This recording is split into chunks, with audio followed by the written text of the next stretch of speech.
Hey guys, welcome to this edition of the LA Sports Hub official podcast. We have some NBA analysis with us that we haven't had on the show before. Go ahead and introduce yourself to the audience for us. Hi, everybody. I'm Joel Cordes, NBA analyst. I've appeared at Bleacher Report and many other spots. So, Joel, we have a lot of buzz really with the NBA trade deadline coming up quickly. Players like Dwight Howard and Blake Griffin were rumored to be on the block, and those have been on and off reports. What are you hearing from those two situations? And should an LA team reinvest in a guy, I should say, like Dwight Howard, because he's been with the Lakers, but maybe with the Clippers?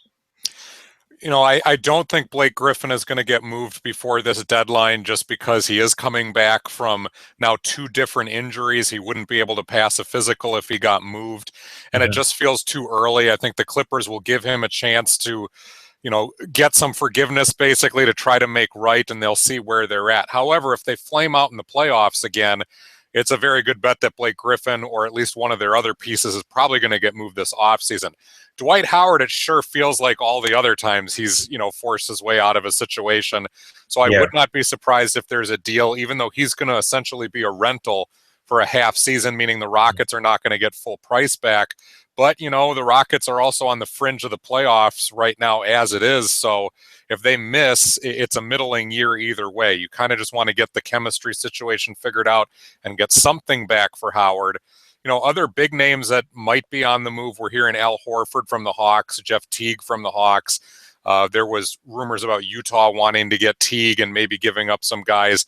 Indiana was mentioned for a little bit with George Hill, but it sounds like that might have been smoke. Boston looks like they might be active, and they've certainly got the pieces to do something, but they're also playing so well, you almost don't want to mess with that core. And the Clippers have been doing just fine, though, surprisingly, without their big man since Christmas. And you mentioned that he might be one of those options that they move next season. But for this year, do the Clippers sort of have a chip on their shoulder, and are they a good dark horse to have come playoff time in the West? I think the Clippers are one of the few teams outside of Oklahoma City, San Antonio, Golden State that can win a first-round playoff series, and you can say that with a straight face. The bigger question is, can the Clippers win multiple playoff series, which has been their issue the last couple seasons? And I'm not sure how we can answer that yes, knowing that if they're sitting in the fourth seed right now, they win that first round series against whoever, might be the Grizzlies, although they're going to fall with Marc Gasol out, might be Dallas, might be somebody like Portland, surprisingly. So they win that series, great. And now they have to play Golden State in the next round. None of us can sign off on that happening. So it looks like another second round exit, which has been their ceiling the last couple years. So they're maybe better because they're deeper than the last couple seasons, but the top of the West is that much better, and they're not going to overtake Oklahoma City for the third seed to get out of that killer side of the bracket. Right. Now, what about the Lakers? They're nowhere near, a playoff season right now. They're more focused on making sure Kobe rides off into the sunset as much as possible, which is hard to do with a team as bad as they are right now. D'Angelo Russell was rumored to be on the trade block last week, and we did a report on that, and a couple other players. The Lakers have been looking to try and change things up and make things interesting. Do you see them making any moves? I don't think it'll be for moving one of their younger guys. I had a speculative, this is complete speculation, but a brainstorm the other day that said, well, maybe they try to go after their next great center. Hassan Whiteside might be available from the Heat. Right. If you were the Lakers, would you think about trading Russell and Randall for Whiteside? Because that would get the deal done and you'd get him in the door. He's a statistical monster, although the Heat have been better defensively without him off the floor, despite the fact the guy's blocking, like 3 shots a game. He is a free agent too, and he's in line to get paid. But if he comes in and he is the man in LA, maybe he takes that. But that's a pretty steep price to pay if you're going to give your top couple of draft picks in order to get that done. So that's a speculative pipe dream on my part. I think that's the only way the Lakers, that's the type of deal that it would take for them to get rid of one of their young guys. They'll get rid of Byron Scott as coach way before they'll get rid of Russell. But you might see them move Lou Williams or Roy Hibbert or Brandon Bass, some of their veterans that really have no place on that team in the first place. They might move one of those guys to a playoff team who's looking for reinforcements, but it's going to be a sell low type of situation where you get a minor pick, a minor young player to look at. I think the Lakers should still go for it. They're wasting money on those guys and wasting minutes too. Do you see there being any conflict coming up maybe in the near future with D'Angelo Russell and Jordan Clarkson in LA? I don't think so if they get the right coaching staff in there that can maximize both of those guys. They're both a little bit, of combo guards, but that can be a good thing. Russell is definitely the better ball handler and facilitator, but you can play him off the ball too, meaning that you can run some sets with the ball in Clarkson's hands where he really thrives, but he can play off as well. So I think they might be looking at a situation where the two start in the backcourt together. Once they're old enough, they end games together, but you can stagger their minutes during the middle of a game and essentially make Clarkson also the backup point guard, because when Russell sits, then Clarkson gets a chance to handle the ball, and you play to both of their strengths that way versus trying to pigeonhole them into a position apiece. And the Lakers are also up for grabs with a lottery pick, which means they could end up with a guy like Ben Simmons or another one of the top prospects coming out of college. Do you see another young face coming to the Lakers so quickly being a distraction for the team, or do you think it'll benefit them? There again, this depends on the coaching staff. I Right. mean, if they can get rid of Byron Scott and bring in somebody who wants to teach, who's not just going to sit back and expect that the guys know it already and that simply sitting them will teach everything they need to know. I mean, Scott is basically telling the guys that they have to learn it themselves, and he's going to sit back and wait until they do. That's not great coaching at any level of basketball. So they Right. need to bring in that guy who, yes, can have tough love and has to, hold players accountable if they're not learning their lessons, but is still going to be able to teach young guys. And we've heard from plenty of players. Brandon Bass even said something about this earlier in the year when he was a younger player with Scott way back in New Orleans.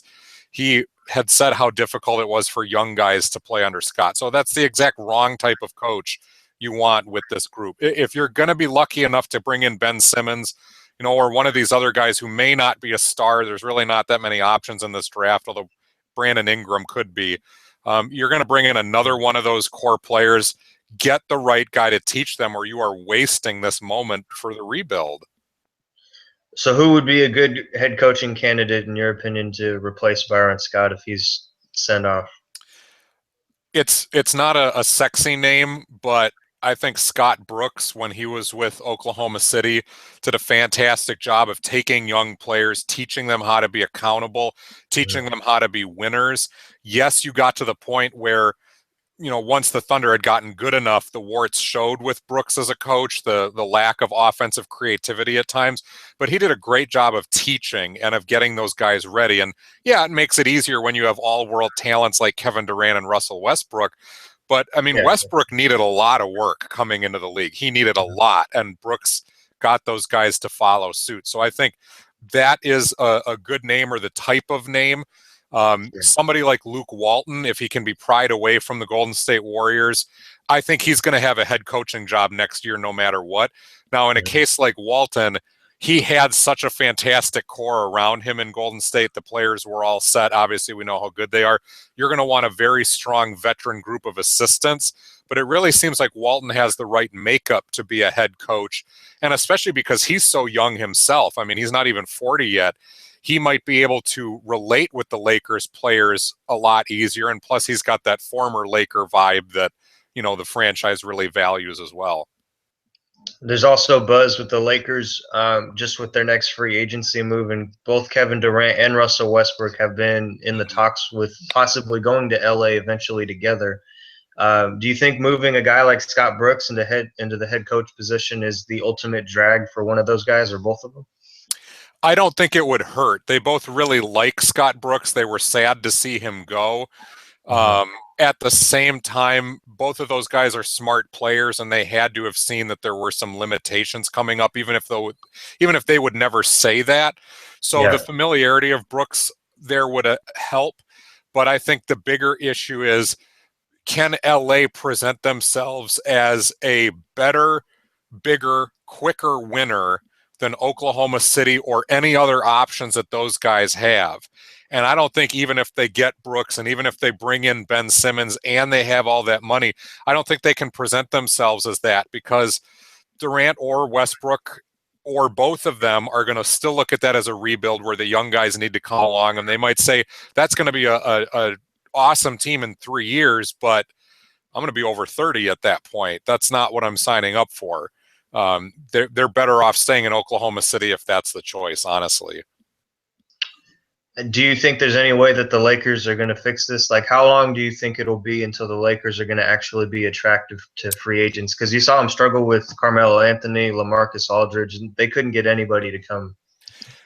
There's a ton of cap money this year, but there aren't that many high-profile free agents. You're talking about Mike Conley, Al Horford, guys like that where they're very solid players, but you're not building your entire team around that. Now, if the Lakers were to bring in Al Horford, who's been a very strong leader in his other spots, and have him be the veteran voice, and they bring in a new coach, and they add a Simmons or an Ingram type player, that's a nice core to build around. But it's still going to be 2-3 years. You're not going to rebuild this overnight unless you are trading away all of the young core and bringing in those veterans via trade and making a splash signing, and you have the right coach. Then all of a sudden you might be able to contend. But I mean, look at the West. LA's got to be pragmatic about this. Golden State's going to be this good for a couple of years. San Antonio, yeah, their role players are going to continue aging, but that's exactly what Duncan and Ginobili and Parker are now. They're the role players. Kawhi Leonard and LaMarcus Aldridge are still going to be around for a while. So LA and Oklahoma City could change with free agency, but LA doesn't need to feel like we have to be a top 2-3 team next year. That's unrealistic, and they'll shortchange the process. So you have your young guys in house, get another one, get the right coach, sign a reasonable free agent or two to where you can be competitive and teach the young guys the right way to play. Get those guys to be a fringe playoff team by next year or the following at the latest. And now all of a sudden you have that money, and now you're looking very attractive because those young guys are not even to their prime yet. And now the free agents will start to come, and you'll have much better free agency classes to deal with too. Is there going to be a final straw for Byron Scott? Because it seems like as much as he has gone toe-to-toe with D'Angelo Russell, as much as he's made a lot of comments about him and gone out of his way to really criticize him, is there anything that could be a last straw to where the Lakers can finally just cut ties on good note? I think the last straw is going to be when Kobe plays that final minute of the season. Yeah. And the final buzzer is done in this regular year. I don't see the Lakers firing Scott before that, just because they do want to keep some continuity. They don't want to put an interim in charge for the last 20 games of, Russell and Randall's development and then give them a new head coach next year anyway. And Scott's relationship with Kobe is what it is. It's been strong enough, although enabling the entire time too. So they went into this year knowing that it was going to be a train wreck. It's been a train wreck. Sounds like they're going to go down with that ship. But then I do not see any way that Scott is the head coach next season. Just no way at all. And last big question for you. Doc Rivers, he's shown pretty incremental success with the Clippers, but last year was just full of heartbreak, and they should have had that series against the Rockets, and they're probably still bitter about that, I'm sure. This year, going in with the expectations of, putting it all forward, and like you said, at least winning one series, but maybe not a second or a third because of Golden State, San Antonio, and OKC. How long do the Clippers have, in terms of giving him a leash before they cut ties with him? I think when you look around the league, who would you replace Doc Rivers with that would be a better option for a veteran team that has that kind of clout? The only name that really pops up for me is Tom Thibodeau, maybe, but it's arguable whether he's a better fit. And one of Rivers' strengths has always been his ability to connect with his players and draw up good schemes. That puts him in the top 5 to 10 coaches every year easily, no matter the personnel. He does have other warts for sure. But I don't think they're to the point where Rivers is in any trouble. I think what you would first see happen is them move one of their big 3 this offseason if they flame out. And from all the rumors, it sounds like it could be Blake Griffin. So they move him. If they continue to flame out or the roster moves don't work, you could see Rivers stripped of his GM position, basically, or president position, and just given the coaching reins on one final season then to try and do it. And then if it doesn't work, the leash is not infinite. So I think the short answer here is he's probably got 2 more seasons left in those worst case scenarios, maybe even 3. Unless Steve Ballmer really is going to be one of these knee-jerk guys that thinks the grass is greener on the other side. We don't know that yet because we haven't seen him as owner long enough. Thanks for joining the show, Joel. Yeah, thanks for having me. I appreciate it.